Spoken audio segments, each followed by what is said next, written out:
আসসালামু আলাইকুম ভিউয়ার্স। বৈচিত্র্যময় প্রাণী জগতের অসংখ্য প্রাণীর মধ্যে এমনই বিচিত্র প্রাণী হচ্ছে বৈদ্যুতিক এল। এটি এক ধরনের বৈদ্যুতিক মাছ যারা 8 ফিট পর্যন্ত লম্বা ও 20 কিলোগ্রাম পর্যন্ত ওজনের হয়ে থাকে। মাছটি শরীর থেকে কম বেশি 650 ভোল্টেজের বিদ্যুৎ উৎপন্ন করে থাকে বলেই এমন নামকরণ করা হয়েছে। অন্যদিকে একটি একক লিথিয়াম আয়ন ব্যাটারির সর্বোচ্চ ভোল্টেজ 4.2। পাগর জাতীয় মাছের ন্যায় দেখতে মাছটি নিয়ে বিজ্ঞানী ও প্রকৃতিপ্রেমীদের আগ্রহের শেষ নেই। টিমোথি জর্গেনসেন তার বই spark the life of electricity and the electricity of লাইফে উল্লেখ করেন, এই বৈদ্যুতিক ইল মাছ থেকেই ব্যাটারি তৈরি অনুপ্রেরণা পান ইতালির পদার্থবিজ্ঞানী আলেসান্দ্রো ভোল্টা। এমনকি বর্তমানে ব্যাটারি নিয়ে কাজ করা গবেষকরা এটিকে আরও উন্নতকরণের ধারণা পাওয়ার জন্য বিদ্যুৎ উৎপন্নকারী এই প্রাণীগুলোকেই পরীক্ষা নিরীক্ষা করে থাকেন। পূর্ণাঙ্গ একটি ইলের মৃত্যুর প্রায় 8 ঘন্টা পর পর্যন্ত শরীর থেকে বিদ্যুৎ উৎপন্ন হওয়ার সম্ভাবনা থাকে, তাই একে মৃত দেখলেও সাবধান থাকতে বলা হয়। ভয়ঙ্কর এই মাছটিকে দক্ষিণ আমেরিকার অ্যামাজন ও অরিনোকো নদীর অববাহিকায় পাওয়া যায়। বৈদ্যুতিক ইল মূলত নিশাচর প্রাণী। এরা নদী, জলস্রোত, জলাশয় এবং নিমজ্জিত জলজ এলাকার তলদেশে কর্দমাক্ত স্থানে থাকতে পছন্দ করে। কর্দমাক্ত পানিতে বাস করলেও এদের দৃষ্টিশক্তি মোটেও ভালো নয়। তবে মজার ব্যাপার হলো, তৈরিকৃত বৈদ্যুতিক ক্ষেত্রটিকে এরা রাডারের মতো ব্যবহার করে শিকার খোঁজার জন্য। এজন্য তারা প্রথমে শিকার করার জন্য প্রাণীকে বৈদ্যুতিক শক দেয়, পরে সেই শকের স্থান শনাক্ত করে আর শিকার খুঁজে নেয়। যদিও মাছটির অর্থনৈতিক তেমন কোনো গুরুত্ব নেই, তবে এরা জলজ পরিবেশের ভারসাম্য রক্ষা করে।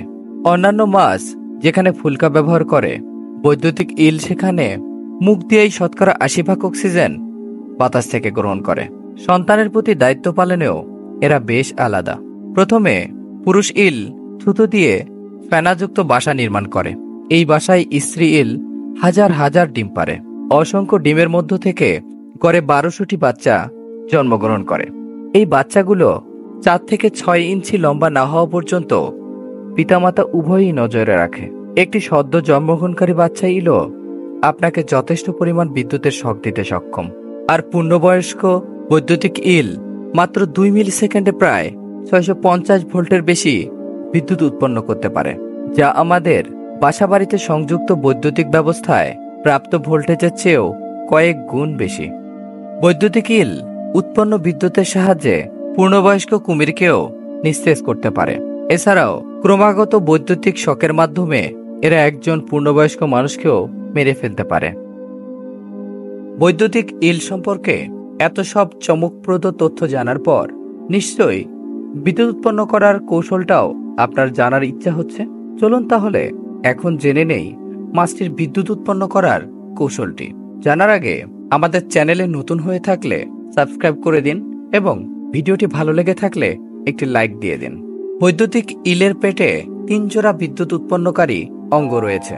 তার মধ্যে প্রধান অঙ্গ হচ্ছে হান্টার্স এবং স্যাসেস। স্যাসেস অঙ্গের চেয়ে হান্টার্স বা শিকারী অঙ্গ থেকে অধিক বিদ্যুৎ উৎপন্ন হয়। এই অঙ্গগুলো হাজার হাজার ইলেকট্রিক সেল বা বৈদ্যুতিক কোষ দিয়ে তৈরি। প্রতিটি কোষ 0.15 ভোল্ট বিদ্যুৎ উৎপন্ন করে। বৈদ্যুতিক কোষগুলো সারিবদ্ধভাবে স্তূপাকারে বিন্যস্ত থাকে। কোষের একটি প্রান্ত মসৃণ ও অপর প্রান্তটি অমসৃণ বা ভাঁজ ভাঁজ থাকে। যখন স্নায়ুতন্ত্রের মাধ্যমে কোষে সংকেত পৌঁছায়, তখন মসৃণ প্রান্তে থাকা বিশেষ ধরনের ছিদ্রগুলো খুলে যায়, ফলে ধনাত্মক আয়ন দ্রুত কোষের ভিতরে প্রবেশ করে।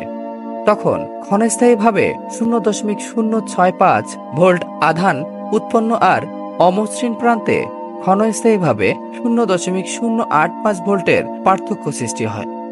এভাবে প্রতিটি কোষের মসৃণ ও অমসৃণ প্রান্ত মিলে 0.15 ভোল্ট বিদ্যুৎ উৎপন্ন করে। কোষগুলো থেকে এরা টানা 1 ঘন্টা পর্যন্ত বিরতিহীন বিদ্যুৎ উৎপন্ন করতে সক্ষম। সামান্য পরিমাণ বিদ্যুৎ উৎপন্ন করতেও এরা কয়েকশো থেকে কয়েক হাজার পেশি কোষ ব্যবহার করে। জানা যায় 600 থেকে 860 ভোল্ট পর্যন্ত বিদ্যুৎ উৎপন্ন করতে 6 ফুট লম্বা ইল 6000 পেশি কোষকে ব্যবহার করে।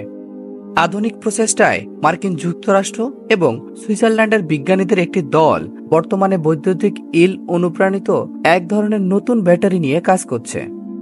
তাদের মতে এসব নরম ও নমনীয় ব্যাটারি ভবিষ্যতে মেডিকেল ইমপ্লান্টে অভ্যন্তরীণভাবে শক্তি যোগানের ক্ষেত্রে কার্যকর ভূমিকা পালন করবে। এত গুরুত্বপূর্ণ প্রাণীটিও আজ বিলুপ্তের পথে শুধুমাত্র মানুষেরই জন্য। সৃষ্টির সেরা জীব মানুষ প্রকৃতির সাথে মানিয়ে না চলে প্রকৃতিকেই মানুষের সাথে মানিয়ে নিতে বাধ্য করা হচ্ছে, যার ফলাফল প্রকৃতি ধ্বংসের দ্বার প্রান্তে।